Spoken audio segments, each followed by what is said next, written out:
Que a graça e a paz do nosso Senhor e Salvador Jesus Cristo vivo venha guardar nossa mente e nosso coração nesse tempo que se chama hoje, mais um dia que o Pai nos permitiu estarmos aqui juntos, unidas, né?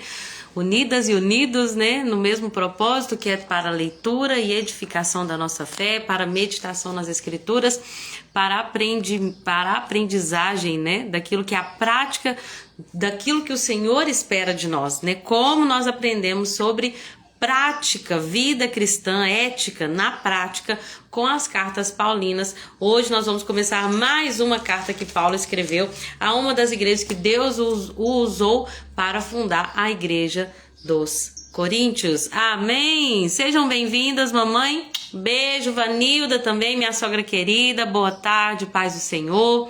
Hoje nós vamos meditar em 5 capítulos do livro de Coríntios, nós vamos do capítulo 1 até o capítulo 5, vou falar um pouquinho sobre o contexto, né, a fundação da igreja, perdão, que Paulo plantou ali naquela cidade, uma cidade grande, próspera, um dos mais importantes centros econômicos e comerciais do mundo antigo. Então, Paulo vai ter que tratar com muitas coisas aqui. Eu tô animada para falar sobre isso.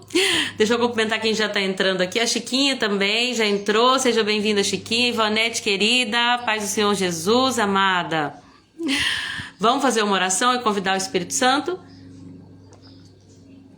Como Paulo mesmo falou, nós não estamos aqui para falar de sabedoria humana, do que o homem ou a mulher sabe. Não, isso não vale nada. Diante de Deus, sabedoria humana não é nada.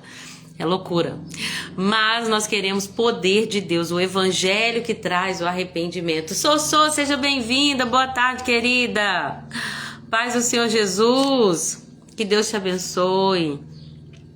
É o poder de Deus que faz com que a pregação seja transformadora. Porque a sabedoria humana era esquecida no outro dia. Mas o poder de Deus através da mensagem do evangelho produz metanoia, mudança de mente, de comportamento, de atitude, de pensamento, porque nós vamos ter a mente de Cristo. Amém? Dani, seja bem-vinda, querida. Deus te abençoe, paz do Senhor. Gente, hoje minha voz tá super soprosa, então eu preciso que vocês tenham assim, muita paciência comigo, muita empatia, como Paulo falou aos romanos. Então, a paciência, eu acho que tá movimentando bem meu dente, então hoje tá mais difícil, mas o que importa é que, como Paulo, vou estar entre vocês aqui, ó, em fraqueza, atemorizado, trêmulo, com a voz soprosa, porque a glória vai ser sempre de Jesus. Amém? Nosso fundamento. Amém, Dani. Paz do Senhor. Abençoe você também. Vamos lá? Espírito Santo, o Espírito do Senhor Jesus, o Espírito de Deus que escrutina a mente do Pai, revela no Senhor aquilo que os nossos olhos não podem ver e os nossos ouvidos naturais não podem ouvir, que nunca, Senhor, poderia chegar ao nosso coração. Somente por Teu Espírito essas coisas são reveladas. E enquanto estivermos aqui falando da obra da cruz e da verdadeira sabedoria, enquanto estivermos aqui, Senhor, analisando a igreja dos nossos irmãos que reunia-se em Corinto, que nós venhamos aprender com o erro deles, que nós venhamos aprender com a admoestação, Senhor, do Teu servo Paulo, e que nós, ó Deus, que estava ali cheio do Espírito enquanto enviava essa carta, que nós venhamos aprender, Senhor, que nós sejamos uma igreja madura e espiritual, que nós sejamos, Senhor, pessoas que podem se alimentar, ó Deus, de alimento sólido, crentes maduros, crentes que não causam divisão entre si, que não diminuem o poder do pecado no nosso meio, que não, Senhor, aceitam o pecado, toleram o pecado, não, que nós sejamos aqueles crentes, Senhor, que o Senhor está ensinando a igreja de Corinto a ser, que vivem da graça de Deus e que permanecem de pé, porque o Senhor nos sustenta. E que nós tenhamos todos os dons, mas sem arrogância, Pai. E que nós sejamos, ó Deus, a igreja dos últimos dias, empoderada pelo Espírito, com discernimento espiritual, possamos viver as grandezas das maravilhas de Cristo Jesus. Amém? Amém, Sossô, graças a Deus por isso. Então, mesmo soprosa, tá tudo bem, né? Tá tudo certo. A Sossô disse, você tem sempre crédito, é porque eu tô com essa voz soprosa, mas tá bom, creio que o Senhor vai transmitir a mensagem. Vamos falar sobre essa igreja, então, a igreja de Jesus Cristo, que se reunia na cidade dos Coríntios, a cidade de Corinto. Como eu falei, a cidade de Corinto era um centro econômico e comercial muito importante, talvez o mais importante ali pelas minhas pesquisas aqui do mundo antigo. Então era um lugar de reconhecimento mundial, era um lugar cheio de pessoas prósperas. E agora Paulo vai para essa cidade. Nós vamos ler sobre Paulo em Corinto, lá no capítulo 18 de Atos, né? Nós lemos sobre isso, estudamos um pouquinho sobre isso. Paulo sai de Atenas e vai para Corinto pregar. Ali ele vai conhecer Priscila e Áquila. Ele começa pregando na sinagoga, mas ali rapidamente ele recebe perseguição, né? Ele recebe ali uma oposição dos judeus. Então ele sai da sinagoga e começa a pregar para os gentios. Por isso e por muitas outras características, nós chegamos à conclusão que a igreja dos coríntios era uma igreja que era formada principalmente, majoritariamente, por não-judeus, por gregos, né? Por gentios. Por algumas coisas que Paulo vai dizer, e também pelo fato dos judeus lá em Corinto, né, pelo que a gente lê em Atos 18, terem se oposto, né, ao evangelho pregado por Paulo ali nas sinagogas.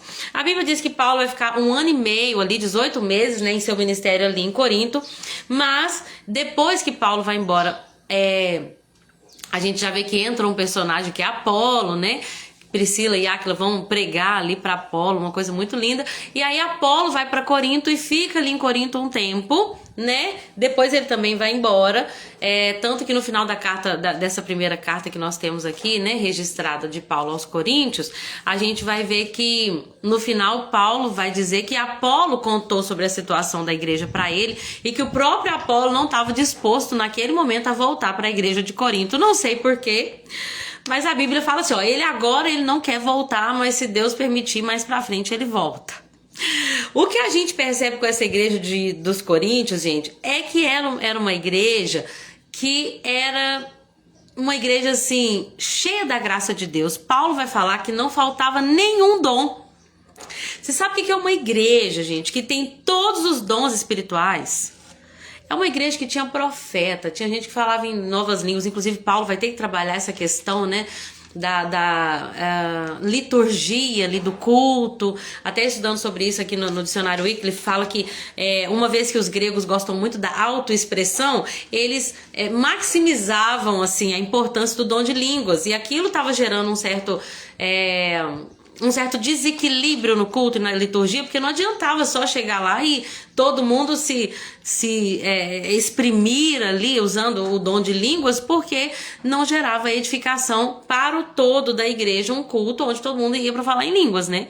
Imagina um culto que não tem pregação, não fala sobre a Bíblia, não tem cruz de Cristo, não se tem a mensagem do evangelho, né? Então o que Paulo vai dizer? Nesse caso, a profecia é mais importante. Ele não vai proibir o dom de línguas, mas ele vai se adequar ali cada dom à sua necessidade. Nós vamos falar mais sobre isso mais pra frente. Mas então é uma igreja, a igreja dos Coríntios é uma igreja que era, no sentido assim de dons espirituais, ela era completa.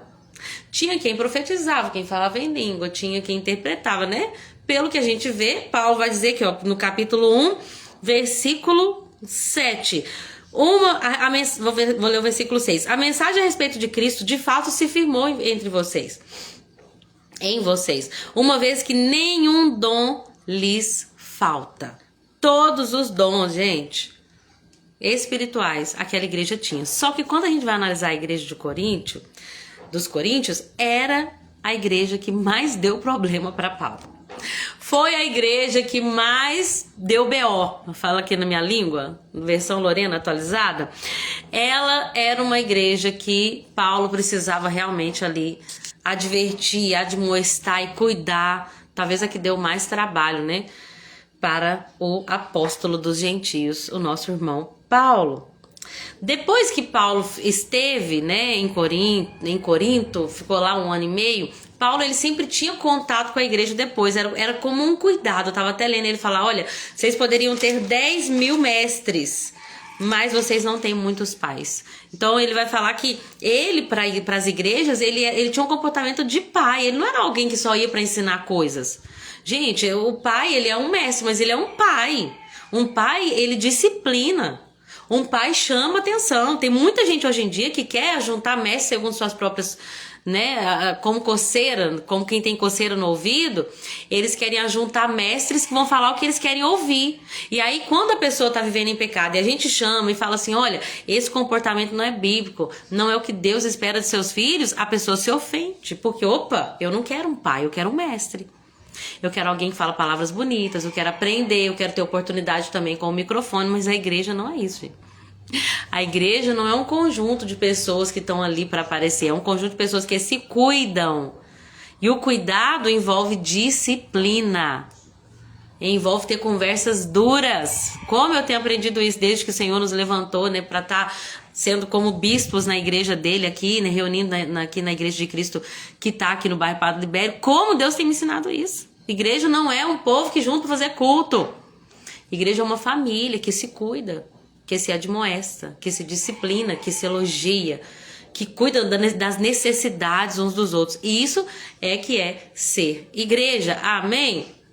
Então, quando Paulo saía lá das igrejas, ele continuava tendo um contato com aquela igreja, orava por aquela igreja, mandava carta para aquela igreja, disciplinava aquela igreja. E ele vai falar que ele recebeu como que estava a situação na igreja lá em Corinto, através da casa de Cloé, como tá nessa versão, parece Cloé, não sei se na versão de vocês parece Chloe, mas a casa de Cloé vai enviar notícias sobre como que estava, o que estava acontecendo na igreja. 3 irmãos também vão visitá-lo, lá no último capítulo do livro ele vai citar o nome desses irmãos, que também vão falar sobre o estado da igreja, né, a situação da igreja. O próprio Apolo vai conversar com Paulo, vai ter com Paulo e vai falar com Paulo também, né, a situação da igreja em Corinto. Deixa eu cumprimentar a Emanilde aqui.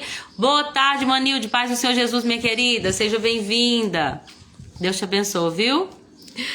E também a própria congregação vai mandar uma carta para Paulo, que lá no capítulo 7, Paulo fala assim, olha, sobre as perguntas que vocês me fizeram, na carta que vocês me enviaram, né? Então, a própria congregação vai mandar uma carta para Paulo, gente. É muito importante que nós tenhamos esses mentores espirituais, pessoas que a gente possa, de fato, falar assim, olha, o que você acha, né? Olha, eu recebi um convite para esse projeto, até viu o Fábio Coelho falando sobre isso. Recebi um convite para esse projeto, o que você acha? Pessoas que estão à frente de nós espiritualmente, que vão poder contribuir conosco, né? Sendo usada ali pelo Espírito, uma pessoa que já tem maturidade, mais maturidade que nós. Como é bom que nós tenhamos pessoas para ser mestres sobre nós, para também, puxar nossa orelha e falar, mas foi Deus que te falou isso? Será que você não está indo do desejo do seu coração? Porque quantas vezes, né, gente, nosso coração é tão enganoso, quantas vezes nós nos movemos por nosso próprio desejo e não por uma palavra do Senhor. Paulo era esse que era sobre a igreja um mentor, um pai. Amém? Só que foi a igreja que mais gerou problemas, como eu disse, né? E nós vamos falar um pouquinho sobre 2 desses problemas hoje, que era a divisão na igreja e a imoralidade sexual. Vamos falar um pouquinho sobre isso, porque abrange essa leitura, né? De 1 Coríntios, do capítulo 1 até o capítulo 5. Lembrando que Priscila e Áquila ajudavam Paulo na igreja. E também, lembra que lá em Atos 18, nós falamos que Paulo ficou na casa de Priscila e Áquila porque os dois tinham a mesma profissão que Paulo, eles eram fabricantes de tendas. Paulo trabalhava e ministrava, né? Só que quando chega Silas e Timóteo, que foram ajudantes de Paulo ali, eles eram cooperadores com Paulo naquela obra em Corinto, nesse tempo aqui. Tanto que Paulo até vai falar sobre eles na segunda carta no capítulo 1, versículo 19, fala, olha, eu falei isso, Paulo...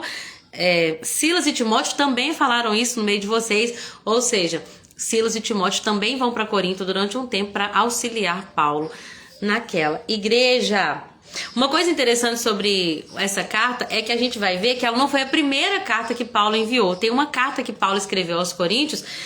Ela era provavelmente uma carta breve e limitada e uma carta que não foi preservada. Então a gente não tem acesso a essa carta, infelizmente. Mas Deus sabe de tudo, né? O que era pra gente ter acesso, a gente tem, porque Deus, na sua soberania, permaneceu, fez com que permanecesse, né? E aí e chegasse até nós. Graças a Deus por isso. Mas Paulo escreveu uma carta que se perdeu. Ele fala sobre essa carta aqui mesmo na primeira carta. Ele fala, olha, naquela carta que você escrevi já tinha tratado sobre isso, né? A gente não tem acesso a essa carta. Deixa eu ver se eu falei sobre tudo.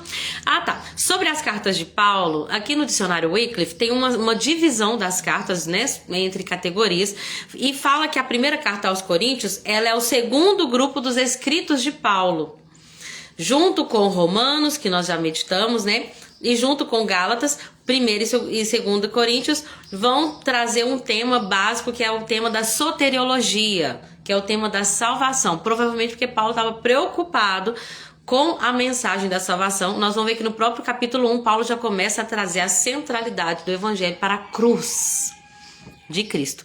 E nós vamos falar mais sobre isso também. Amém? Deixa eu ver se eu falei sobre tudo aqui.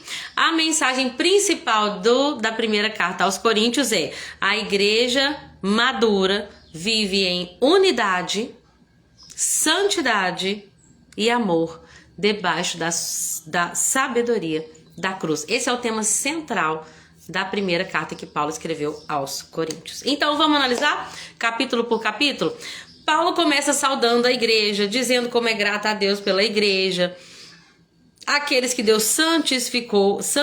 Primeiro ele fala para quem que ele está escrevendo, né? Estou escrevendo pela vontade de Deus, juntamente com o irmão Sóstenes, a igreja de Deus que está em Corinto, aqueles que Deus mesmo santificou por meio de Cristo Jesus e que foi chamado por Deus para ser o seu povo.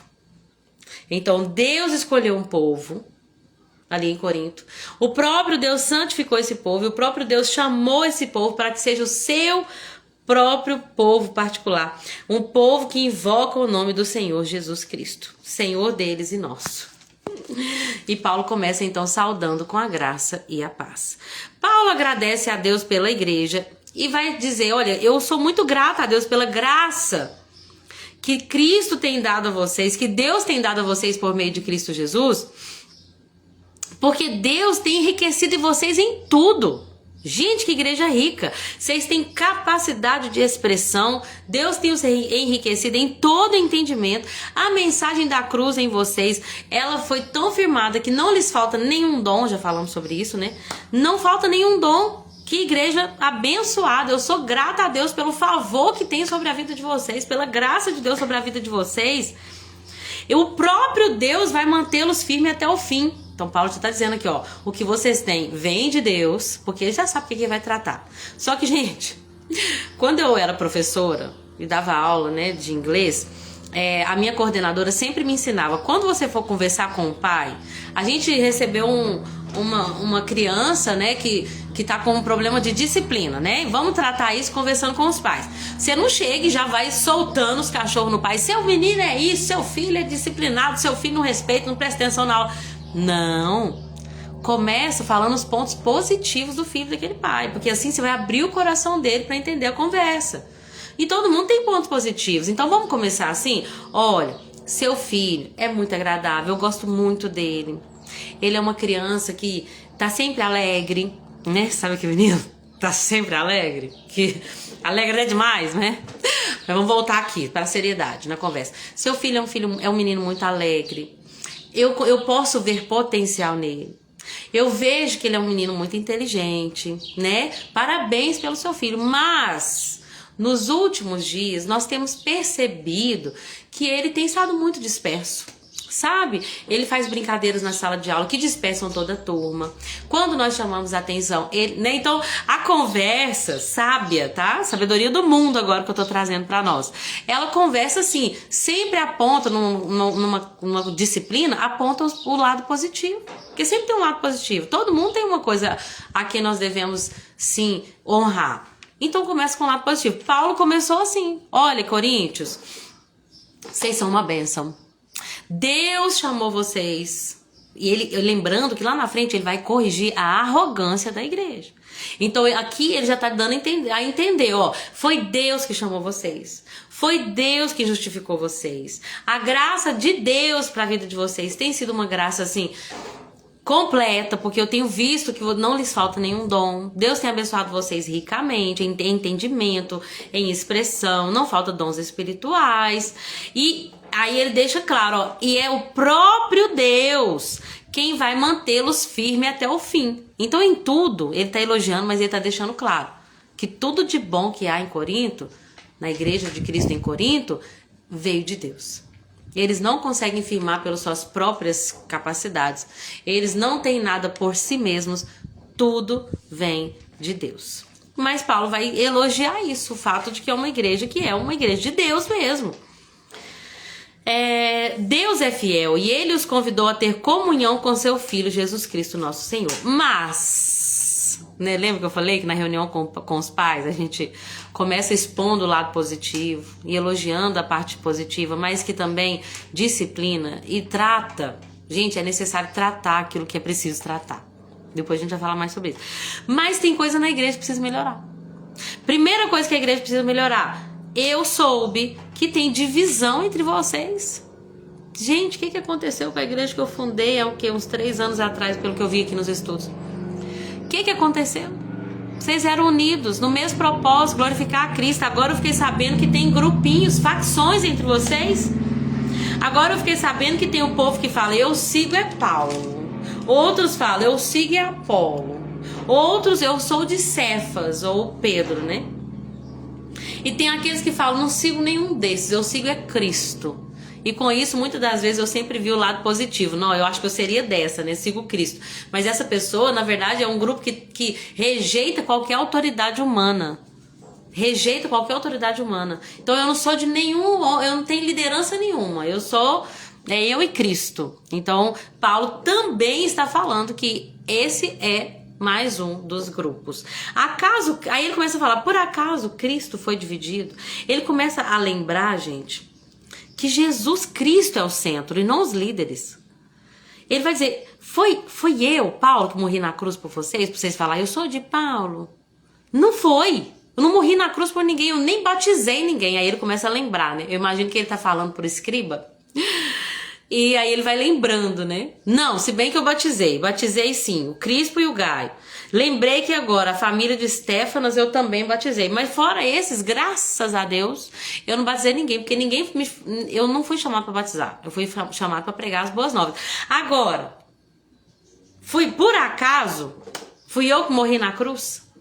Para que vocês digam, sou de Paulo, foi Apolo que morreu na cruz? Não, gente. Não foi. É Cristo Jesus que vocês têm que seguir. É Cristo Jesus que vocês têm que lembrar. É Cristo Jesus que vocês têm que honrar. Aí ele vai falar assim, olha, quando eu estive em vocês, eu anunciei as boas novas. E quando eu anunciei as boas novas, eu não fiz isso com palavra de sabedoria humana, para que a cruz de Cristo não perca o seu valor. Isso é tão forte. Deixa eu cumprimentar aqui a Polly que entrou. Boa tarde, Polly. Deus te abençoe, querida. Paz do Senhor Jesus. Agora que eu tô me lembrando da sua mensagem, viu? Ô, Polly, só Jesus na minha vida. Nosso Deus, misericórdia. Mas o Senhor vai preparar, viu? O tempo. A gente arruma tanta coisa pra fazer, gente. Meu Deus do céu, que o Senhor nos ajude a administrar o tempo. A remir o tempo, em nome de Jesus. Mas vamos lá. Então ele vai falar, gente, quando eu preguei pra vocês, eu não usei todo o meu conhecimento e sabedoria humana. Eu não fui o teólogo dos teólogos para falar das profundezas do conhecimento com palavras difíceis, não. Eu não usei palavras de sabedoria humana. Eu só preguei uma coisa, Cristo Jesus e este crucificado. Essa foi minha mensagem simples, para que a cruz de Cristo não perca o valor. Sabe por quê, gente? Porque as pessoas, elas não vão se converter por persuasão. Não adianta a gente falar com as pessoas, se você vir para Cristo, se usar aqui as palavras, sabe, aqueles jargões, tal, e usar de vamos aprender aqui, né, oratória e tal, e tudo isso não é que é errado, só que as pessoas não devem ir para Cristo por causa da sabedoria humana e do poder de persuasão humana. Elas vão por causa da palavra da cruz. Se elas creem em Jesus, por mais que seja loucura, é isso que Paulo vai trazer aqui. Vamos entender? Ele fala assim, olha, a mensagem da cruz é loucura para os que perecem, mas para nós, os que cremos, é poder. Por quê? Deus fez a sabedoria desse mundo parecer loucura. Não faz sentido. Tem coisa, gente, de Deus que na nossa perspectiva nós não entendemos. É fé. É fé. Ele começa a falar assim, olha, vamos entender aqui, ó. Os judeus pedem sinais e os gentios pedem sabedoria. Assim, quando a gente prega aqui o Cristo, o Messias, o ungido, misturei as duas palavras, o ungido de Deus, o Messias de Deus, aquele que viria para salvar. Quando a gente fala que ele foi crucificado, morto num madeiro, numa cruz, os judeus se escandalizam, se ofendem, e os gentios falam, tolice, loucura, nada a ver. Vamos entender isso rapidamente para a gente ver o próximo versículo. Os judeus queriam ver milagres, manifestações sobrenaturais. Os judeus queriam sinais. E os gentios queriam, nós vamos ver aqui que os gentios, principalmente os gregos, né, eles tinham aquela coisa da busca pela verdade, pelo logos. O que é a verdade? Eles procuravam pela filosofia e pela racionalidade encontrar a verdade. Então, quando se chega para os judeus e fala, olha, a verdade, o Messias é aquele que morreu na cruz. Ele não aceita porque ele está esperando um sinal miraculoso. E não um homem que foi envergonhado e amaldiçoado no madeiro. Quando se chega para o gentio e fala assim, olha, a verdade é o Messias, é Jesus. Deus encarnado que morreu na cruz. Eles falam, que bobagem. Nós estamos aqui procurando, filosofando sobre a verdade. Você vai falar que a verdade é um homem pobre que morreu maltratado, envergonhado, nu no madeiro. Não, eles acham bobagem. Aí, quando pregamos, versículo 23, assim, quando pregamos que Cristo foi crucificado, os judeus se ofendem e os gentios dizem que é tolice. Mas, para os que foram chamados para a salvação, tanto os judeus como os gentios, Cristo é o poder de Deus e ele também é a sabedoria de Deus. Então, se os judeus querem poder, milagres, se eles querem ver o sobrenatural, Cristo é o poder de Deus para os que creem. E se os gentios estão lá chateados porque eles estão em busca da sabedoria, Paulo vai afirmar, Cristo também é a sabedoria de Deus. E aí ele vai falar, olha, pois a loucura de Deus é muito mais sábia que a sabedoria humana. Aquilo que para Deus é uma loucura está muito além daquilo que para nós é sabedoria. Aquilo que nós podemos chamar de fraqueza de Deus está muito além da nossa maior potencialidade de força. E o que isso vai significar? A forma de Deus agir, segundo a nossa percepção humana, vai muito além, é muito mais poderosa, é muito mais superior do que a nossa própria sabedoria e a nossa própria força. Vai além daquilo que nós podemos compreender. Por isso que é fé. Por isso que a cruz, para a gente ter salvação, nós temos que crer na mensagem da cruz, que é poder de Deus para todos que creem. Amém? Deixa eu ver onde é que eu tô aqui. E então ele vai dizer para os próprios coríntios, olha, vocês, quando vocês foram chamados, gente, vocês não tinham nada, vocês não eram poderosos, vocês não eram ricos, vocês não eram sabidos, com a minha tradução aqui, mas Deus escolheu as coisas, as pessoas que para o mundo são loucura, para envergonhar aqueles que acham que é sábio. Deus escolheu as coisas fracas para envergonhar aquelas que se acham fortes e poderosas. Tudo isso para que ninguém se glorie. Deus não chamou ninguém porque essa pessoa é uma pessoa capacitada. Deus chama simplesmente pelo amor e pela misericórdia e pela graça. O chamado de Deus não tem a ver com o fato de nós merecermos. E é por isso que ninguém, versículo 29, jamais pode se orgulhar na presença de Deus. Deus me chamou, mas também sou crente desde o nascimento, sou uma bênção. Eu tive um só homem na minha vida, um só marido, e eu nunca usei droga. Não, porque Deus também sabe que o seu coração é pecador, é pecaminoso, é cheio de todo tipo de malícia que depende da cruz de Cristo para ir para o céu. Ninguém pode, diante do trono de Deus, se orgulhar em si mesmo. Mas quem quiser se orgulhar, orgulhe-se somente no Senhor. Amém? Foi por iniciativa de Deus que vocês estão em Cristo Jesus, que tornou a sabedoria de Deus em nosso favor. Nos declarou justo, nos santificou e nos libertou do pecado. Ou seja, tudo é Deus que faz. E, portanto, seja para Ele toda glória, honra e louvor. Amém? E aí, no capítulo 2, ele vai explicar que essa sabedoria de Deus, ela não provém da nossa capacidade intelectual, nem da nossa sabedoria. Ela não provém de nós, mas ela provém do Espírito Santo. Ele começa a falar que essa sabedoria vai ser revelada ao nosso coração por meio do Espírito. Ele diz assim: quando eu estive no meio de vocês, não usei palavras eloquentes. Não fiquei lá falando de...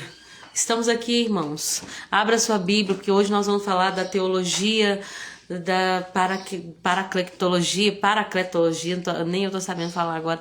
Estamos aqui hoje, irmãos reunidos, e eu quero falar sobre... Eu nem sei falar a palavra eloquente, gente. Eu já tô tão igual Paulo mesmo, falando palavras simples que eu nem sei mais usar. Mas a ideia é, eu não fui aí usando palavras bonitas que chamassem atenção, porque o evangelho não precisa disso. Eu não usei nem palavras eloquentes, nem sabedoria humana. Não fiquei falando dos átomos. Não fiquei falando de astrologia. Não. Eu só quis apresentar para vocês o evangelho secreto, o plano secreto de Deus, que era que...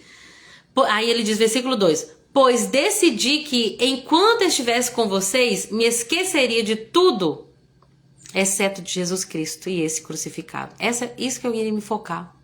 Eu vou esquecer de tudo que eu aprendi, eu vou esquecer de todo o título que eu já tive, e eu vou focar numa única coisa, aquela que Maria escolheu, a boa parte: Jesus Cristo, nosso Senhor, e este crucificado. Fui até vocês em fraqueza. Paulo estava fraco, atemorizado, trêmulo. Minha mensagem foi muito simples. Minha mensagem não foi usar argumentos persuasivos e astutos, mas eu me firmei no poder do Espírito. Uau! Gente, eu sempre falo isso. Tem tantas pessoas que às vezes falam, você pode pregar a palavra, mas eu não sei falar, mas eu não tenho entendimento teológico. Se você estiver em Cristo e se estiver cheio do Espírito, você tem tudo que você precisa.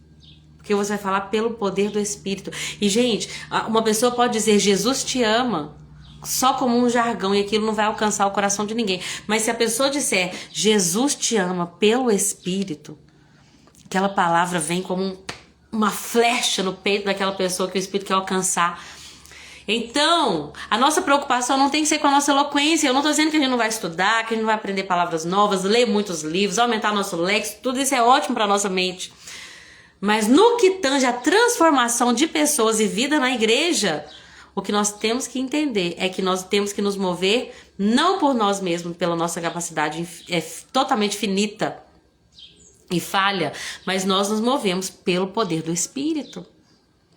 É por isso que tem muitos ministérios que estão amortecidos, porque as pessoas pensam, eu não prego igual o pastor, não tenho a mente do pastor, não tenho a mente do líder, eu não consigo memorizar tantos versículos, eu não consigo pregar com tanta eloquência, então não vou falar. Mas às vezes tem uma frase que o Espírito Santo está colocando no coração daquela pessoa. E o Espírito Santo está entregando aquela semente ali. E o Espírito Santo tá dando crescimento. E aquela pessoa precisa compartilhar com outros, mas ela tem medo. Porque ela entendeu que o evangelho é sobre capacidade dela, e não é. O evangelho não é de capacidade de homens. E é claro, gente, os menos espirituais vão comparar. Os menos espirituais vão dizer, nossa, mas a pregação dele foi assim, teve introdução, teve não sei o quê. Mas aqueles que são espirituais vão entender a mensagem do Espírito. E aquela mensagem vai edificá-los. Eu me lembro de um dia que a gente estava na igreja, e eu já falei isso aqui antes, e um irmão trêmulo, era a primeira vez que ele estava dirigindo o culto, ele trêmulo, ele deu uma palavra. Ele leu aquela palavra, ele só leu a palavra. Ele nem ministrou sobre a palavra, ele só leu a palavra. E aquela palavra, durante toda a semana, ficou no meu coração. Tô tentando lembrar qual que foi agora. Agora me fugiu. Mas eu me lembro que aquela palavra ficou no meu coração a semana inteira. Vocês estão entendendo? Não foi a eloquência dele. Mas quando ele estava em casa, ele orou. Ele falou, Senhor, o que eu falo para a tua igreja? Qual que é o versículo que eu abro o culto? E quando é o versículo que Deus quer que o culto seja aberto, então aquele versículo ele vai entrar na mente daqueles que estão abertos para ouvir e para compreender, E ele vai ficar ali martelando na mente daquela pessoa e produzindo transformação, mudança de mente na vida daquela pessoa.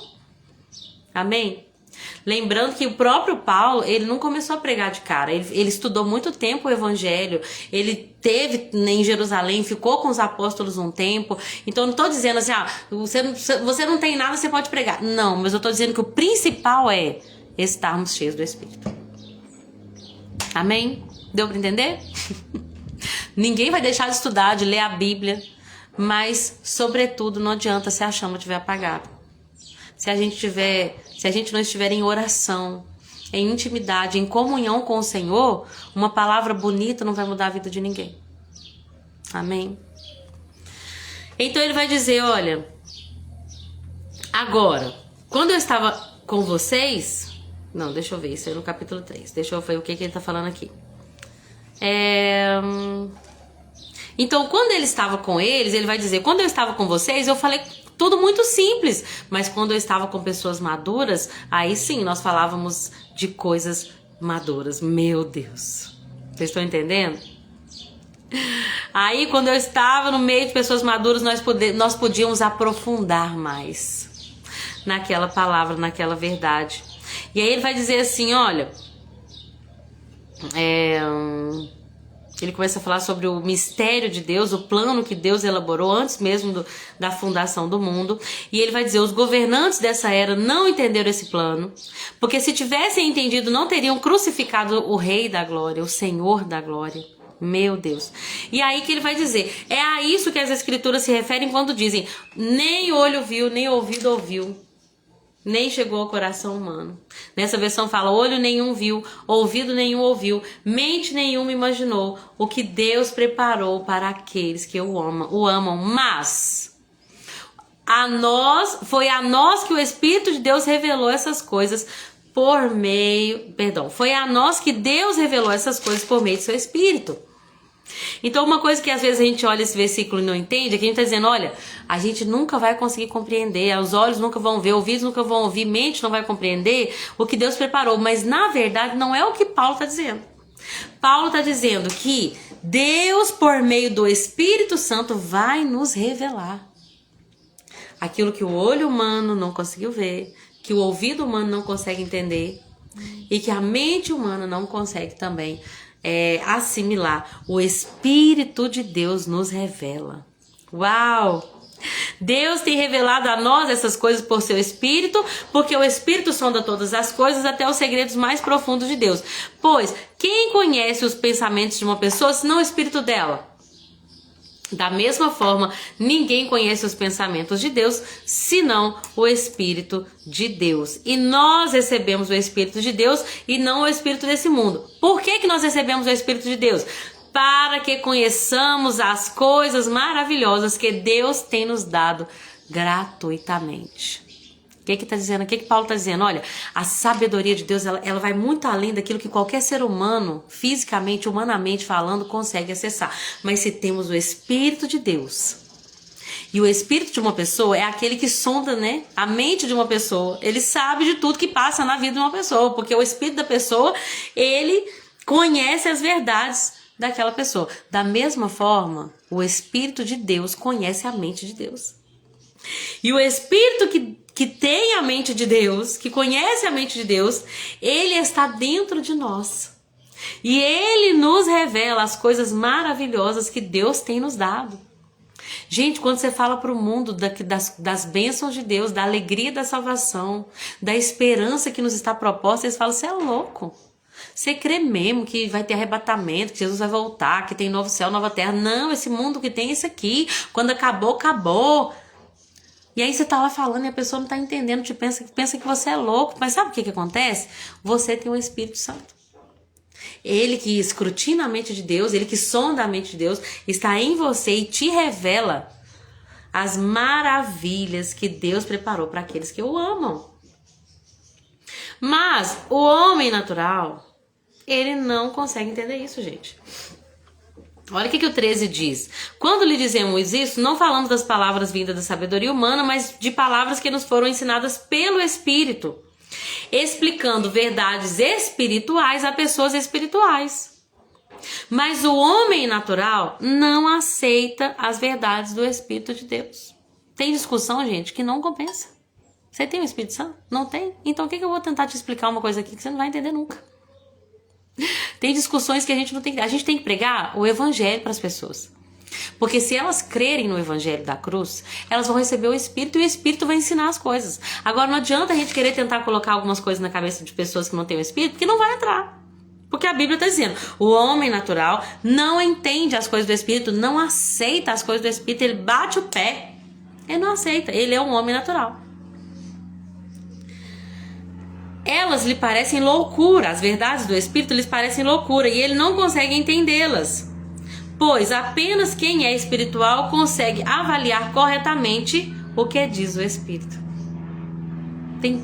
Às vezes a gente está discutindo com pessoas carnais e deixa eu te falar, tem discussão que não vale a pena. Não estou falando que nós vamos deixar de pregar para as pessoas que são carnais para que um dia elas se tornem espirituais. Mas assim, ficar gastando tempo. Lembra o que Paulo falou para os romanos? Aceita o fraco na fé, mas não para ter discussões? Ficar discutindo, gente. Nem ficar debatendo com algumas pessoas, sinceramente, não vai gerar nada. Porque aquele debate não vai mudar a mente da pessoa se ela não tem a mente de Cristo. Amém? Então não fica dando pérolas aos porcos, não. Tem pessoas que a gente precisa mesmo. O Espírito Santo falou, é essa pessoa, você vai ficar lá martelando, porque daqui a pouco o evangelho vai entrar através da sua pregação. Agora, outras pessoas não joga pérolas aos porcos. Porque sem o Espírito de Deus ela nunca vai compreender de verdades espirituais. E aí ele vai dizer, olha, quem é espiritual pode avaliar todas as coisas, mas ele próprio não pode ser avaliado por outros, né? Tô lendo na NVT. Nas versões mais tradicionais, a gente vai ler ele falando, o espiritual discerne todas as coisas, mas ninguém pode discerni-lo. Eu tenho aprendido agora que eu tenho começado a entrar nesse caminho de busca por entender as coisas do Espírito. Eu tô entrando agora, então eu tô falando com muita humildade. Mas eu tenho aprendido isso. Que tem coisa que a gente tá vendo e que às vezes as próprias pessoas da igreja não estão conseguindo enxergar. E aí, às vezes atitudes que nós tomamos, ninguém entende. Por quê? Aqui tá dizendo, o espiritual discerne todas as coisas, mas ele não é discernido por ninguém. Ele é tido meio que como um louco. Não entendi não. Eu me lembro de uma pessoa que a gente conhecia que eu realmente não entendia ela. Sabe? Tinha lugar que todo mundo ia, mas naquele dia ela não foi. Eu falei, mas por quê? Gente, não tem nada a ver. Mas por que ela não foi? Sabe assim, uns comportamentos que eu não entendia. Tinha hora que era pra falar, mas ela não falava. Tinha hora que... E hoje eu entendo assim, sabe? Que a pessoa que é espiritual, ela não é discernida pelas pessoas. Você não entende as atitudes dela, você não entende os pensamentos dela. É porque a pessoa que é espiritual, ela se move pelo Espírito, né? E o Espírito é assim, você não sabe de onde vem nem para onde vai. Que nós sejamos essas pessoas espirituais. Amém? Que mesmo que não vão ser muito bem compreendidas, mas que ouvem o Espírito, que estão aonde o Espírito quer que nós estejamos, que fazem o que o Espírito quer que nós façamos, que falam o que o Espírito quer que nós façamos, e que se for necessário nós vamos deixar alguns grupos, que se for necessário nós vamos estar em alguns grupos que as pessoas não vão entender, mas que tá tudo bem.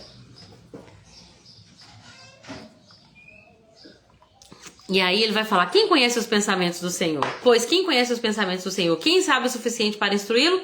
Mas nós temos a mente de Cristo. Se o Espírito de Deus, que é aquele que sonda a mente de Deus, está em nós, e se nós damos ouvido à voz do Espírito, se nós andamos não pela nossa carne, mas pelo Espírito, nós temos a mente de Cristo. O que é que isso significa? Ontem nós falamos sobre isso, né? Em Romanos, quando Paulo fala aos romanos, revistam-se de Cristo. Ter a mente de Cristo significa ter uma mente renovada. Era estar alinhado aos valores de Cristo, ao caráter de Cristo. É ter pensamentos, sentimentos e atitudes alinhados com os pensamentos, sentimentos e atitudes de Cristo Jesus. Amém? Nós temos a mente de Cristo. Mas aí Paulo começa a falar, agora irmãos, quando eu estive com vocês, capítulo 3, eu não pude falar a vocês como pessoas espirituais. Vou dar um exemplo aqui, usando o próprio Paulo que eu acabei de me lembrar. Vocês lembram que o Espírito Santo falava em todos os lugares que Paulo ia, o Espírito Santo advertia que lá em Jerusalém ele ia passar por lutas? Aí o povo ficou lá, ô Paulo, não vai não, Paulo. Fica aqui, o Espírito Santo está advertindo. O espiritual, ele não é discernido. Só que ele discerne todas as coisas. Ele sabe da voz do Espírito. É para ir para Jerusalém. Porque lá você vai ser entregue para os gentios e você vai pregar para as autoridades lá em Roma. Só que as pessoas muitas vezes não estão ouvindo a voz que a gente está ouvindo do Espírito, então elas não vão compreender. Então Paulo, ele era espiritual e muitas vezes não era discernido. Por que ele está indo para Jerusalém se o Ágapo mostrou claramente, o profeta, que lá em Jerusalém vai ter perseguição? É porque ele tem a mente de Cristo e ele vai aonde Cristo manda, ainda que ir para lá pudesse gerar perseguição e dificuldade. Amor! Eu pedi ele para passar o SBP aqui, que tanto de mosquito que eu já tô aqui na cozinha. Então vamos lá? Você pode jogar o SBP aqui pra mim, pelo amor de Jesus? Aqui, ó. Fazendo favor. Tá aqui não. Amém? Então vamos lá. Paulo então vai falar assim, irmãos, mas quando eu estive com vocês, capítulo 3, eu não lhes pude falar como a pessoas espirituais. Eu não pude falar com vocês como pessoas maduras na fé, mas não tratei vocês como pessoas que pertencem a esse mundo ou como criancinhas em Cristo, imaturos. Tive de alimentá-los com leite e não com alimento sólido. Por quê? Porque vocês não estavam prontos para receber. E ainda não estão. Eu achei que vocês iam crescer nesses 3 anos, mas vocês continuam carnais. Por quê? Porque se ainda são controlados pela sua natureza humana. Por quê? Tem ciúmes uns dos outros, discutem uns com os outros, brigam entre si, tem disputa, tem divisão. Isso por acaso não mostra que vocês são imaturos, carnais? Vocês são carnais, controlados por sua natureza humana e vivem com pessoas do mundo. Quando um de vocês fala, eu sigo é Paulo, o outro fala, eu sigo é Apolo. Será que assim vocês não percebem que estão agindo como as pessoas do mundo? Afinal, gente, quem é Paulo? Quem que é Apolo? Todos nós somos servos de Deus. Instrumentos de Deus, usados para que vocês chegassem à salvação. Mas não passa de servo. Quando eu fui, eu plantei. Mas veio Apolo e regou. Quem deu o crescimento foi Deus. Então, quem que tem mais glória? Quem plantou? Não. Quem regou? Não. Quem deu o crescimento, que foi Deus. Não importa quem planta, não importa quem rega, mas sim Deus que faz crescer.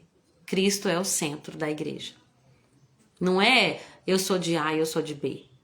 Não é eu tô com aquele, eu tô com aquele. Não. Cristo é o centro da igreja. Nós estamos aqui por Jesus. Vivemos por Ele. Trabalhamos por Ele. Pregamos por Ele, vamos ao culto por Ele, tudo por Ele. Amém?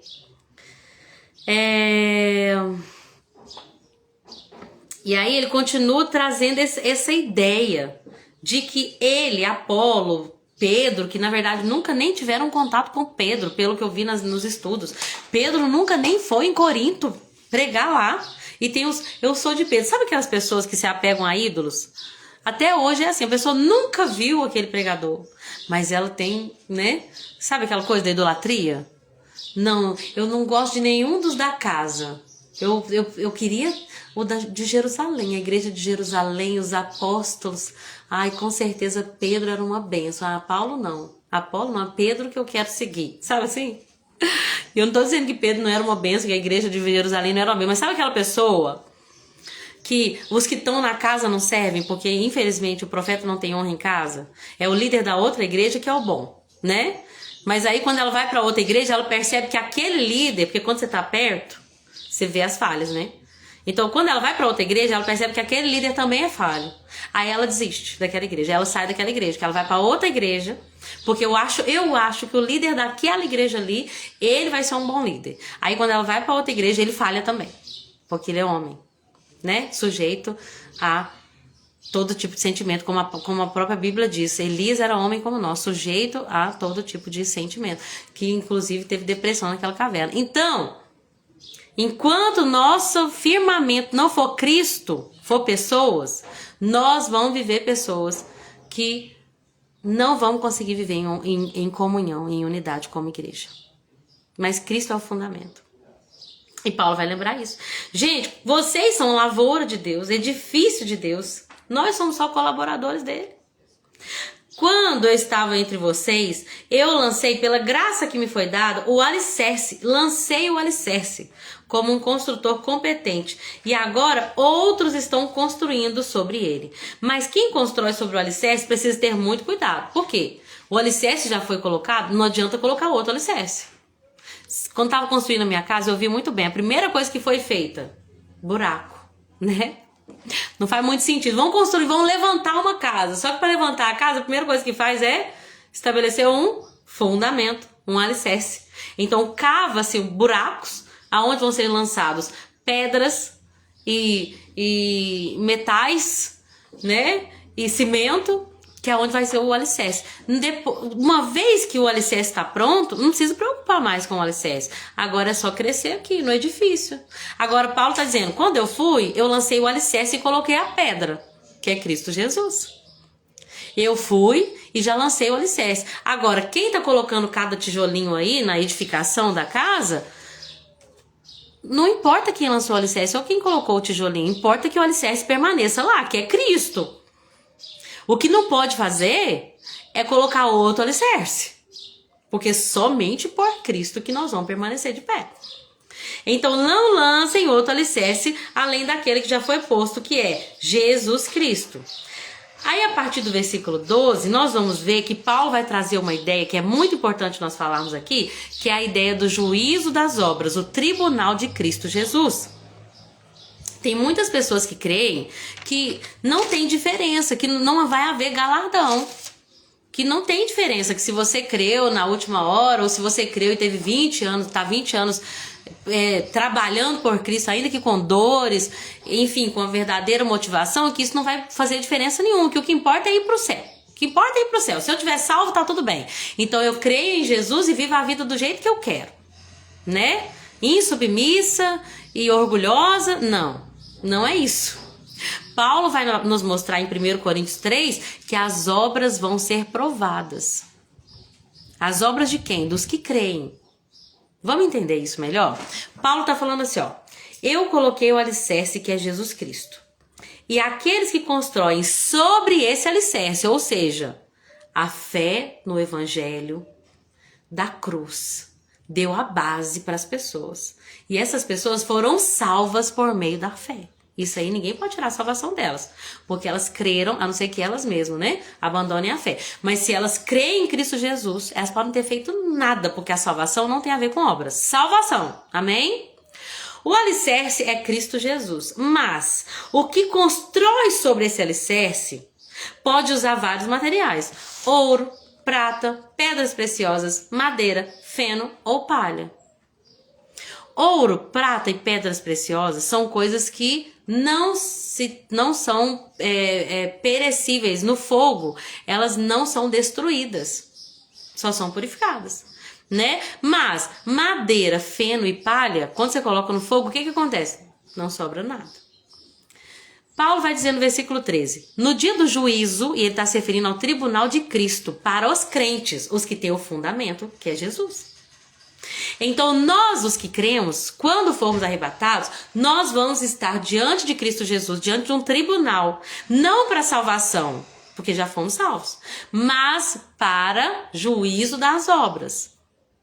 Então, os que creem em Cristo Jesus, se eles edificaram sobre esse fundamento obras de ouro, prata, pedras preciosas, essa pessoa vai receber o galardão. O fogo vai revelar que tipo de obra cada construtor realizou. E o fogo mostrará se a obra vai ter valor ou não. Inclusive tem uma palavra que fica na minha mente que é obras de palha. Tem coisa que a gente faz que não foi Deus que mandou a gente fazer, que a motivação não é santa. A gente precisa muito sondar o nosso coração, porque tem muitas coisas que a gente está se gastando, mas é obra de palha. No dia do juízo vai ser queimado e não vai ter recompensa nenhuma. Então, é uma coisa que eu quero te colocar no seu coração. Pense, aonde você está, o ministério que você tá servindo, aonde você está, o que você está fazendo. É uma coisa que Deus te colocou para fazer, é o chamado de Deus para sua vida, ou é obra de palha? Às vezes tem pessoas que estão, liderando 100 pessoas, um pastor de 100 pessoas, mas Deus chamou essa pessoa para ser Vou falar uma mulher para ser melhor, que eu quero usar esse contexto. Uma mulher. Ela tá que trabalha na igreja, 20 ministérios, mas Deus chamou ela para ser mãe integral. Tudo que ela fez na igreja vai ser colocado no fogo. E era obra de palha, porque não era aquilo que Deus pediu. Lembra dos talentos? A parábola dos talentos? Não importa a realização, se foi grande, se foi visível, se foi honrado pelas pessoas. Importa a fidelidade. O que Deus me pediu para fazer? Eu tô fazendo? Ou eu tô fazendo o que eu acho que é legal? O que eu acho que vai ser mais bem visto? O que eu acho que vai gerar honra diante das pessoas? O que eu acho que é mais gostoso, menos difícil? Né? O que eu acho que me humilha menos? Não é sobre mim e as minhas escolhas, é sobre fidelidade. Então o tribunal de Cristo vai provar se a obra que nós colocamos sobre o fundamento da nossa fé em Cristo Jesus é uma obra que vai gerar recompensa, ouro, prata ou pedras preciosas, ou se era só fogo de palha, madeira, feno e palha. Se ela queimar, o construtor vai sofrer grande prejuízo, mas será salvo, como alguém que é resgatado no meio do fogo. Ou seja, essa pessoa vai ser salva por causa do fundamento em Cristo Jesus. Mas a obra que ela fez não teve valor nenhum. Ou seja, ela não tem galardão. Gente, Deus é galardoador dos que o buscam. Essa ideia de que a gente pode viver a vida de qualquer jeito, se creu em Cristo vai pro céu, tá bom? Não! Isso é o diabo que quer colocar para que nós não venhamos viver uma busca intensa por construir tesouros no céu. Que foi o que Jesus falou pra gente, né? Que vocês acumulem tesouros no céu. Como que a gente acumula tesouro no céu, gente? Lembra que ele falou pro jovem rico? Pega tudo que você tem e dá pros pobres e assim terás um tesouro no céu. Então as nossas obras aqui na terra refletem o que nós vamos viver lá no céu. Não é a ida pro céu que vai mudar, porque não é por obras, é por fé. Mas com certeza vai ter galardão para aqueles que foram fiéis àquilo que Deus os entregou. Amém? Isso é tão lindo porque nos dá ânimo, gente. Os jovens hoje em dia falam assim, eu não sei para que servir Jesus. Eu ouvi essa pergunta de um jovem. A mensagem que a igreja tem pregado hoje em dia não é uma mensagem que chama a atenção das pessoas. Morrer por Cristo para quê? Eu posso viver minha vida mais ou menos aqui que eu vou pro céu do mesmo jeito. Mas você não entende. Você não sabe o que é que o mártir recebe quando ele chega na glória. Você não tem noção do que é entregue para aquele que morreu pelo evangelho de Cristo.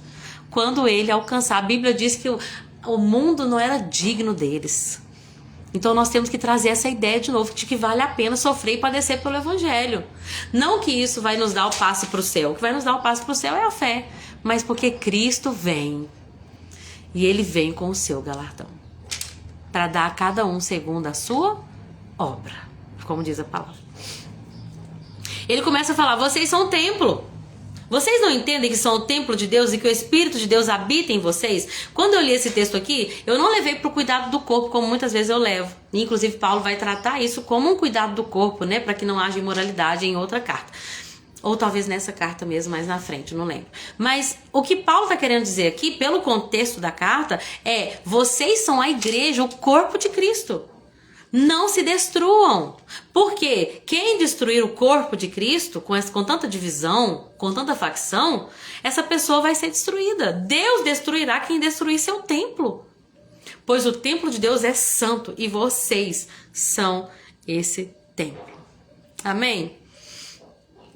Então, versículo 21, não se orgulhem de seguir líderes humanos, porque tudo pertence a vocês. Paulo é de vocês, Apolo é de vocês, Pedro é de vocês, a vida é de vocês, a morte é de vocês, o presente é de vocês e o futuro é de vocês.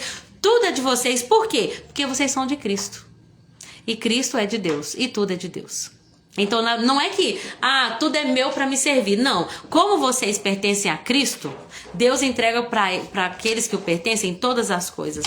Entendendo que estão em submissão à vontade de Cristo, o dono de todas as coisas. Mas como nós pertencemos a Cristo, nós temos todas essas coisas, entendendo que Cristo pertence a Deus e Deus é dono de tudo. Amém? Essa frase é um pouquinho difícil de entender, mas é isso, porque fica parecendo assim, olha, tudo é de vocês, mas não é porque tudo é de vocês para vocês usarem com fins egoístas, não, é para que vocês entendam que vocês são de Cristo. E tudo é de Cristo, e Cristo é de Deus, e Deus é dono de todas as coisas.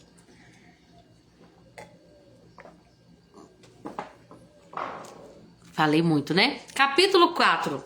O que acontece no capítulo 4? Paulo começa a dizer então, olha, então, entendam uma coisa, não se orgulhem de líderes humanos. Porque nós líderes somos o quê?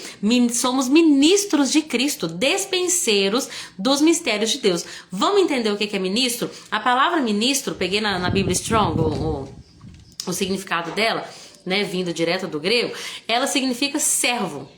Qualquer um que serve com as mãos, assistentes de um rei, aquele que presta serviço. O ministro, gente, é um subordinado. Quando Paulo está dizendo nós somos ministros de Cristo, hoje em dia essa palavra muitas vezes tem uma conotação de honra, né? Ele é ministro do evangelho, ele é ministro de louvor, o ministério da palavra. Mas, gente, no fundo é tudo serviço. Paulo está dizendo, nós não temos com que nos gloriar, vocês não têm que idolatrar ninguém, vocês não têm que se orgulhar de seguir ninguém, líderes humanos, porque nós somos só servos de Cristo. Nós somos servos, nós somos instrumentos, somos despenseiros. O que significa despenseiro? Na minha versão aparece encarregados de explicar os mistérios de Deus. Dispenseiro era um responsável por administrar a casa e distribuir os recursos. Então nós somos dispenseiros dos mistérios de Deus. Nós explicamos os mistérios de Deus. E o que é esperado de um encarregado? O que um encarregado espera de um... O que é esperado de um encarregado? Que ele seja fiel. Não é que ele realize grandes obras, mas que ele seja fiel àquilo que Deus entregou para ele. E se é para realizar grandes obras, que realize com amor, com temor, com dedicação. Quanto a mim, eu amo essa parte. Paulo fala assim, ó, pouco me importa como eu sou avaliado por vocês. A minha avaliação, né, hoje em dia é muito comum, né? Qual que é a avaliação da loja? Qual que é a avaliação do produto? Qual que é a avaliação do não sei o que, né? Na Shopee, no Mercado Livre tem muito disso. Vamos ver as avaliações? Paulo tá falando assim, ó, como vocês me avaliam? Pouco me importa. Se vocês gostam de mim, se vocês me têm por consideração, ou se vocês não gostam de mim, se vocês falam mal de mim, eu não ligo. Não ligo como sou avaliado por vocês ou por qualquer autoridade humana. Na verdade, nem a minha própria avaliação é importante. Se eu acho que eu fui bem, se eu acho que eu fui mal, se eu acho que...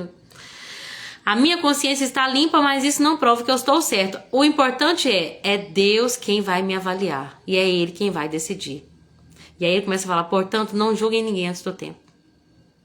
Não julguem ninguém antes do tempo, antes que o Senhor volte, pois Ele trará à luz a nossos segredos mais obscuros e revelará nossas intenções mais íntimas. Não julga ninguém antes da hora não, porque Deus um dia vai trazer o julgamento e Ele vai trazer a público. Sabe o que vai trazer a público, gente? As coisas que nós podemos esconder de qualquer pessoa.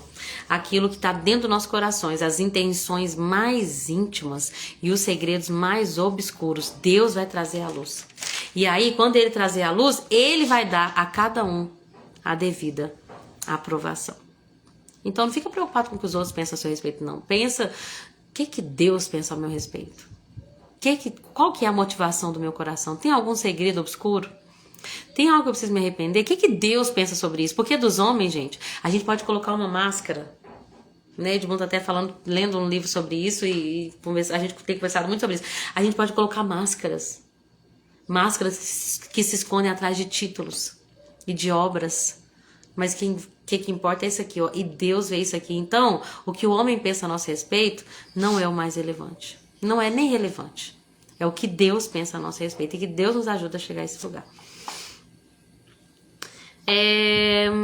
Ele começa a falar assim, por que vocês acham que tem direito de julgar desse modo? O que vocês têm que Deus não lhes tenha dado? Eu amei essa versão falando, olha, e se tudo que temos vem de Deus, por que nos orgulhamos como se não fosse uma dádiva, um presente? A gente não tem motivo nenhum para orgulhar, gente. Porque eu construí essa casa com muito trabalho. Não, foi Deus que te deu, meu filho. Porque eu tenho um dom, mas eu me... Não, foi Deus que te deu. Porque eu cheguei à salvação. Não, também foi Deus que te escolheu pela graça dele. Porque meus filhos são grandes. Não, foi Deus que te deu, foi Deus que deu graça. É tudo Deus. Ninguém tem motivo nenhum para se orgulhar. Por que vocês estão se orgulhando como se não viesse de Deus, como se não fosse um presente. Vocês consideram que já têm tudo o que precisam, pensam que já são ricos e já até começaram a reinar sem nós. Como eu gostaria que de fato eu estivesse reinando, pois então eu reinaria com vocês. Olha o que Paulo está falando. Vocês acham, Coríntios, que vocês são autossuficientes. Nós já temos todos os dons, já entendemos de Bíblia. A gente nem precisa de Paulo mais. Paulo está falando assim, olha, vocês acham que vocês já podem até viver sozinhos, andar sozinhos. Lembrando que lá no início do capítulo ele estava falando que eles são meninos ainda. Vocês são meninos. Vocês são criancinhas na fé, mas acham que já podem reinar. E gostariam até de reinar. Pensam que já são ricos e até começaram a reinar sem nós. Como eu queria que vocês tivessem alcançado esse patamar que vocês acham que vocês têm. Daí eu iria reinar com vocês. Às vezes, aí vem um desabafo de Paulo, gente. Que Paulo desabafava, viu? Paulo desabafava. Não precisa guardar pra você, não. Não precisa guardar, não. Tem hora que a gente tem que desabafar mesmo. Paulo começa um desabafo aqui, né? Hashtag desabafo, versículo 9. Às vezes eu penso que Deus colocou a nós, apóstolos, em último lugar. Nós somos como condenados à morte, espetáculo para o mundo inteiro, tanto para as pessoas como para os anjos. Nossa dedicação a Cristo nos faz parecer loucos, embora vocês são os sábios. Nós somos os fracos, mas vocês são os fortes. Vocês são respeitados e nós somos ridicularizados. Até agora passamos fome e sede, não temos roupa necessária nem para nos manter aquecidos. Somos espancados, não temos casa, trabalhamos arduamente com as próprias mãos para obter sustento. Abençoamos quem nos amaldiçoa, somos pacientes com quem nos maltrata, respondemos com bondade quando falam mal de nós. E, no entanto, somos tratados como a escória do mundo. Lixo de todos. Vocês estão entendendo como que no reino espiritual a perspectiva é diferente? Os irmãos de Corinto, que eram meninos na fé, se achavam assim, reis. E os apóstolos, que eram de fato homens que estavam empoderados, cheios de autoridade no espírito, eram a escória. Olha como que existe uma inversão de valores. Mas no reino de Deus, quem tem a verdadeira autoridade é aquele que está em submissão à vontade de Deus, que renuncia às paixões carnais para viver uma vida ainda que cheia de percalços no caminho. Renuncia a si mesmo, toma a cruz e segue Jesus. Esse que é o forte.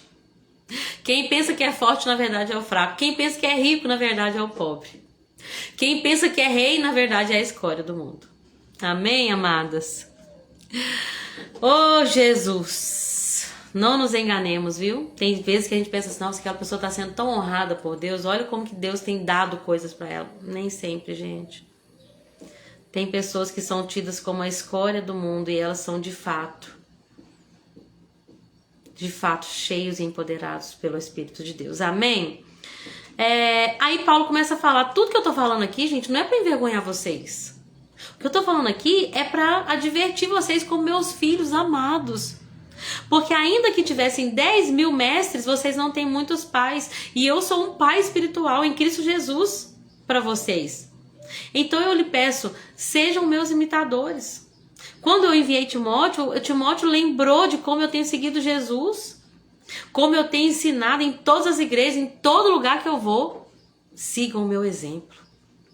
Alguns de vocês se tornaram arrogantes, pensando que eu não vou mais visitar, mas eu vou, viu? Eu vou. Eu vou, se o Senhor permitir. Aí eu quero ver esses arrogantes. Eu quero ver se eles apenas fazem os seus discursos pretensiosos ou se eles têm o poder de Deus. Porque o reino de Deus não consiste em palavras de sabedoria, mas em poder. O que vocês escolhem? Eu vou aí para castigá-los ou com amor e espírito de mansidão? Eu acho muito linda essa parte que fala, gente, porque ainda que tivessem 10.000 mestres, hoje em dia é muito comum na igreja ter tantos pregadores, mas são tão poucos pais. Pregar, gente, não é difícil não. A gente pode fazer vários cursos aí, mas a igreja precisa de pais e mães espirituais. Presta atenção no que eu estou dizendo. Jesus falou assim, olha, ide por todo mundo e façam discípulos. Irmãs que estão aqui online, vocês que assistem depois, nossa Deus, hoje eu estou falando bem soproso mesmo. Faça discípulos. Pega pessoas para andar junto e seja mãe espiritual dessa pessoa. Quantas de vocês têm mães espirituais? Minha mãe me conta da mãe espiritual dela, né, mãe? Minha mãe me conta de como... Agora eu tô tentando lembrar quem que é, mãe. Foi a Sônia, me lembra, mãe? Você me conta de uma mãe espiritual. Gente, era muito comum antigamente que as mulheres cuidassem umas das outras, pegassem uma por uma outra para cuidar, para falar assim, olha, eu vou te ensinar a viver uma vida em santidade, em amor ao Senhor, que inclusive Paulo vai falar sobre isso lá em Tito, para as mulheres maduras, para cuidar das mais novas. Sônia, né, mãe? Minha mãe sempre fala que a Sônia foi uma mãe na fé para ela. A pergunta é, nós temos sido mães na fé das pessoas? Tem pessoas que a gente tem aqui, ó, pegado na mão. Não é pregar no microfone, é pegar na mão. É mandar mensagem e falar, e aí, como é que tá a semana? E aí, resolveu aquele problema? E aí a pessoa fala assim, tô com um problema no meu serviço, tem uma pessoa lá, aqui, vamos orar junto sobre isso. Aqui, mas não responde não. Aqui, seja sábio. Depois você manda mensagem, e aí, como é que tá no trabalho? Resolveu a questão? Sabe assim? Pegar na mão, gente. E ter discípulos. Mestre, gente fazendo live no YouTube, no Instagram, tem muitos. Mas o que eu faço fora da live que conta? Porque mestres, tem muitos mestres para ensinar hoje em dia. Hoje em dia o ChatGPT é um mestre. Mas um pai espiritual são poucos. E Deus quer levantar mulheres que vão ser mães espirituais nesse tempo. Amém? Ô, glória! Ô, Jesus, levanta-nos, ó Deus, como mães espirituais. Como o Senhor levantou Débora como uma mãe em Israel. Que o Senhor levante mulheres que vão ser mães de outras mulheres. Que por fim serão mães de outras mulheres também. Levantando, Senhor, uma geração de mulheres que são cuidadas, que são amadas, disciplinadas, sim. Pra gente chamar atenção quando é necessário, com amor, com mansidão. Mas levando essas mulheres a uma maturidade espiritual, para que não sejam mais levadas, Senhor, por qualquer evento de doutrina, para que não morram de depressão, ó Deus, que não sejam fracas, destruindo seus lares e suas famílias. Senhor, levanta nesse tempo mães espirituais, que nós sejamos essas em nome de Jesus. Capítulo 5 para a gente poder terminar, porque já são... Jesus Cristo, 3:17. O capítulo 5 vou falar muito rapidamente. Paulo, então, parou de falar sobre a divisão e agora ele vai falar sobre a imoralidade sexual que estava acontecendo ali, que era um segundo problema que Paulo precisava tratar. Tá vendo que como pai espiritual, ele não abafa o pecado da igreja? Vocês são uma bênção, tem todos os dons, continua assim, pede a Deus para ajudar vocês, para ver se tem alguma coisa errada, mas assim, continua assim. Não. Paulo fala, vocês são como meninos, se tem divisão, vocês não são espirituais, vocês são carnais, vocês pensam que vocês são reis, mas vocês são só meninos, vocês têm que amadurecer, igual o pai, né? E aí no capítulo 5, ele vai confrontar a imoralidade sexual que acontecia ali. A Bíblia diz que Paulo vai falar, que comenta-se por toda parte, que no meio do povo santo tinha um homem que estava tendo relações sexuais com a própria madrasta, com a esposa de seu pai, possivelmente sua madrasta. Como que vocês se orgulham disso? Vocês são tão arrogantes que são fortes, não sei o que lá? Como é que vocês se orgulham disso? Que tem uma pessoa cometendo um pecado que nem na lei romana podia. Até os pagãos se escandalizam disso. Até o povo do mundo se escandaliza com o pecado que está dentro da igreja e que está sendo tolerado dentro da igreja. Que está todo mundo aqui, ó. Vamos fingir que está tudo bem. Quem sabe ele ouve a palavra e muda. Não, tem que disciplinar esse homem. Tem que tratar o problema, gente. Esse negócio de colocar um paninho quente, um band-aid, né? Quebrou o braço. Fratura exposta. Vamos botar um band-aid aqui em cima do osso que vai estar tudo certo? Não. Vamos abrir, vamos fechar o osso com o osso, colocar um parafuso se precisa, usar uma serra, um martelo. Vocês já viram fazendo cirurgia em osso? Como é que é duro? Como é que é rígido? Depois que consertar o osso, a gente vai fechar. Aí sim a gente vai cicatrizar, botar o curativo. Mas tem que resolver. Não pode esconder o pecado que tá ali. Então Paulo vai falar, olha, eu não tô aí com vocês, mas eu tô em espírito. E aqui em espírito mesmo eu já condenei esse homem. Convoco uma reunião. Vou estar em espírito com vocês, mas resolva esse problema. Tem um versículo que é bem difícil de entender, eu não entendia muito bem. Hoje, estudando um pouquinho, eu fui compreender um pouquinho a ideia. mas eu quero buscar ainda mais de Deus. Paulo fala assim, ó, entreguem esse homem a Satanás para que o corpo seja punido e o espírito seja salvo no dia do Senhor. Então, estudando um pouquinho sobre esse versículo, o que eu cheguei à conclusão é que Paulo está dizendo, disciplina esse homem. Não deixa o pecado acontecer como se nada tivesse acontecendo. Não trata com paninho quente, não. Disciplina esse homem. Vocês vão cortar ele do convívio da igreja. E nessa disciplina, entregando esse homem a Satanás, assim, quem sabe, através da disciplina, o corpo sendo punido, o espírito seja salvo. Ou seja, a disciplina não é agora nós te odiamos. Não, nós estamos cortando o mal pela raiz. Nós estamos resolvendo o problema que você trouxe para nós. E agora, se Deus quiser, através da disciplina, você chega a um arrependimento e uma restauração. Então ele fala, gente, vocês conseguem perceber que o pecado é como um fermento que leveda toda a massa? Assim como na época da Páscoa, vocês tiram todo o fermento da casa, os judeus tiram todo o fermento da casa, a gente vê até isso no The Chosen. Cristo é o nosso cordeiro pascal, ele foi sacrificado, não aceita fermento na casa de vocês não aceita pecado na casa de vocês não. Ele falou assim, quando eu lhe escrevi antes, aqui ele cita essa casa, né? Essa carta que ele escreveu e que foi perdida, não foi perseverada. Preservada, desculpa. Aí, quando ele fala assim, olha, quando eu escrevi antes, eu falei com vocês assim, olha, não se associem a pessoas que se entregam à imoralidade sexual. Eu não tô falando com um descrente. Se vocês não forem se associar, se vocês não querem nem ver, andar e ver pessoas, ter contato com pessoas que praticam imoralidade sexual, que têm pecados, adoram ídolos, são avarentos, assim vocês vão ter que sair do mundo, vocês vão ter contato com essas pessoas sempre, porque o mundo tá cheio dessas pessoas. O que eu quero que vocês entendam é que dentro da igreja, vocês não devem se associar com um irmão que se diz irmão, mas que vive em pecado, deliberado, intencional, sem nenhum tipo de culpa e arrependimento. Não, com esse vocês não devem nem sentar para comer.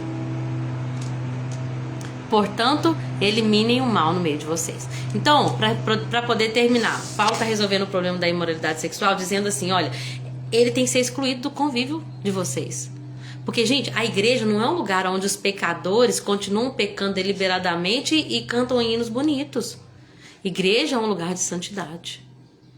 E às vezes a gente está tratando, mas deixa o pecado.